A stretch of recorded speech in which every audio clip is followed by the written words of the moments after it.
again, this is Robert Schein, Managing Director and Partner of Blanke Schein Wealth Management. Today is Wednesday, the 27th of May. We got several different topics today on our daily updates, market observations, insights. And so it's a pretty ambitious schedule. I appreciate everyone who's been tuning in, all of our friends, family, and clients, and also providing feedback in terms of topics you'd like me to discuss. So let's get right into our topics of the day and what the markets are looking at and our observations at Blanke Schein Wealth Management.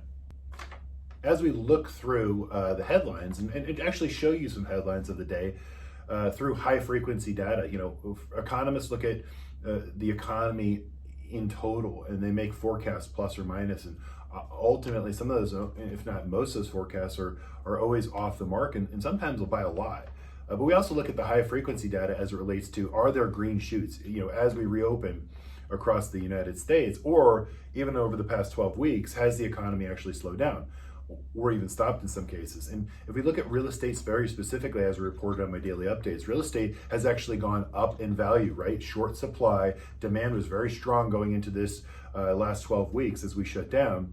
Therefore, we've seen real estate home value shoot up in price. Which has been, a shock to a lot of the economists out there, as well as a lot of the media.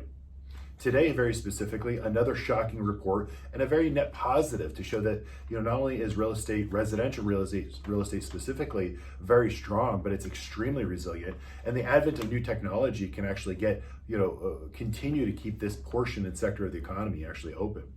So let's take a look at what has been reported by the National Association of Realtors. And mortgage application demand for new homes showed an unexpectedly strong and quick recovery. Applications spike week over week and year over year by 9% in both cases. So mortgage applications, to refinance or purchase a new home, obviously a 30-year fix is at an all-time excellent time, if not any time in history, to refinance. And we encourage you to take a look at that at a personal balance sheet level, case by case. But here's what's interesting too. In the past 6 weeks, they're also seen a spike since April, a jump of 54% of applications. So that means that demand is in the marketplace, and there's a lot of new home purchase demand out there, including if you look at new build. The forecasters, when they originally made the forecast, they were expecting a 1% decrease in new home applications, meaning people looking to purchase new homes. That actually report came out on the new build side, up 22%. Again, this is all empirical evidence, real-time data, week over week, year over year, that's showing the resiliency, if not the market's on fire for mortgage applications on a refi basis, as well as new home purchases. So residential real estate still continues to do extremely well through the last 6-8 weeks, even 12 weeks, if you will, going into this sort of shutdown. So if it's strong now, we expect to see that demand to continue. One of the reasons why there's a sort of a floor in real estate on the residential side, simply because the Fed injected liquidity and provided sort of a backstop, as I keep discussing, in that marketplace. In fact, here's a chart that we have that shows U.S. equity rally, and there's a spillover effect on the bond buying from the Federal Reserve. Now, I've talked about the force of the Federal Reserve, and when they announced corporate facilities as all their other facilities at this point in time, yields were going up. And as soon as they announced that, yields started declining, i.e. even the mortgage industry started sort of feeling the ease and additional liquidity from the Federal Reserve's injection in liquidity and purchases.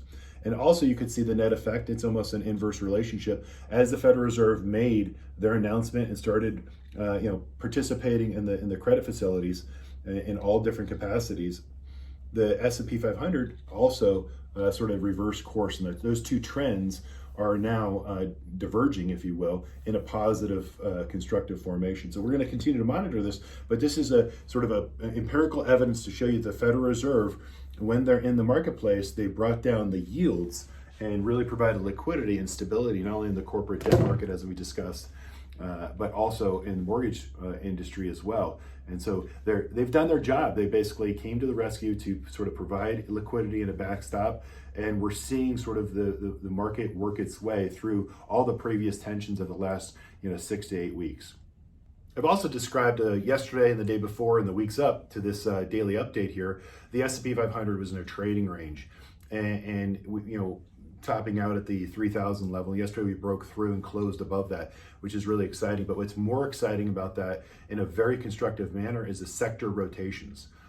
So what we're seeing is within the S&P 500, those that got us to sort of that range, if you will, think technology. Technology led the way as the market recovered. In fact, they'd never really, in NASDAQ year to date, is even up specifically. So technology has really been the engine, if you will, to keep us through this, last 6 to 8 weeks. But now, for us to go to make higher highs, I made the analogy yesterday. If the Schein family is, marching up, the bump and grind here locally, it's a little, hiking trail up a mountain. My kids are the technology sector, if you will, of the S&P 500. They're going to run way ahead of mom and dad, very specifically dad. But they're also going to wait from time to time as they get up the mountain for mom and dad to catch up. And so I'm the financial sector, if you will, of the S&P 500 in this particular analogy. And as I make my way up and we consolidate as a family, we reach new highs together. Now, they are consistently and continually making those new highs before me. But they really can't make highs and go all the way to the top of the mountain without me there or mom there to make certain that everyone's going together, if you will. That's the same setup that we want to see, that we have been seeing. In fact, most recently, we're seeing a sector rotation. So rotation out of growth to value. That's why you're seeing NASDAQ down over the last couple of days, because that money has been taken out of, those growth specific sectors or that sector of the economy.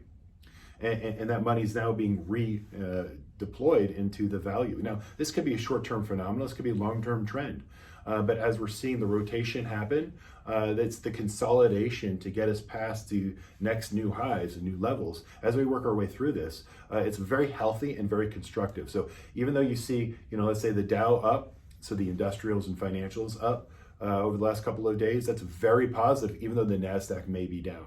So I hope that understands the setup that we're seeing right now underneath the headlines of this market down and that market down from NASDAQ to S&P as well as the industrials.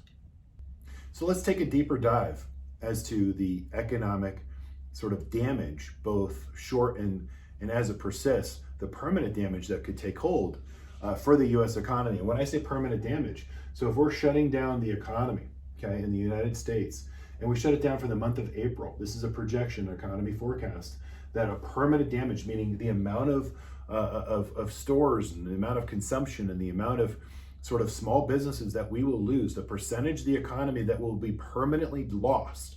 Who knows? We know on a short-term basis, but it could be lost permanently on a long-term, like businesses that have been, open for, 120, 30, 50 years and never come back. We're already seeing that as it relates to corporate America.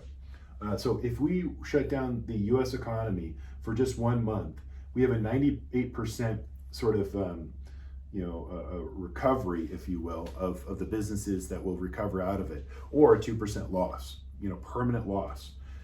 If we continue that trend and stay shut down for May, we're gonna have a 92% sort of recovery of those businesses, both small, large, and everywhere in between.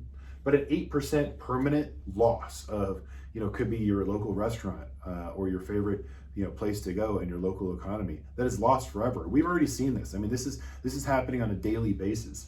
So the pressure builds not only on the state's ability to grab that revenue, okay, even from the consumption that's happening in that local restaurant. But if that local restaurant's gone forever, you're losing the employees, you're losing the tax revenue, you're losing permanent damage, and this is the negative permanent damage to the economy. Now, it could be local, could be, let's say, different states could have negative permanent damage long-term as a result of this. But this is on a sort of GDP scale for the U.S. economy. And if you look at it, if we stay down, shut down through July, if you will, you are only going to recover 85% of the economy. So you're losing 15% long-term. So, the reopening on a state-by-state basis, long-term effect for the U.S. economy is critical, and that's what we're seeing as the pressure's building. The good news is that between April and May, we're seeing some signs of life as the economies reopen, as states reopen. We just ask that, we want to continue that it's done thoughtfully as well as safely. So that's our updates for today. I appreciate your time as always. And again, please like and subscribe all of our videos, and feel free to share and give us your feedback. Any topics you'd like me to discuss on an upcoming episode, we appreciate that too as well. Take care.